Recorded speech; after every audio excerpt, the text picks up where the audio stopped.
தென்காசி மாவட்டம் மேற்கு தொடர்ச்சி மலைப்பகுதியில் அமைந்துள்ள குற்றால அருவிகளில் பெய்து வரும் சாரல் மழையின் காரணமாக அருவிகளில் நீர்வரத்து அதிகரித்து காணப்படுகிறது. இந்நிலையில் குற்றால சீசனை கொண்டாடும் வகையில் சாரல் திருவிழா 4 நாட்களுக்கு நடைபெற உள்ளது.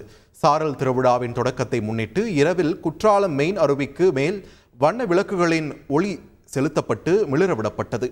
மாவட்ட நிர்வாகம் அமைத்த வண்ண விளக்குகள் சுற்றுலா பயணிகளின் கவனத்தை வெகுவாக ஈர்த்துள்ளது.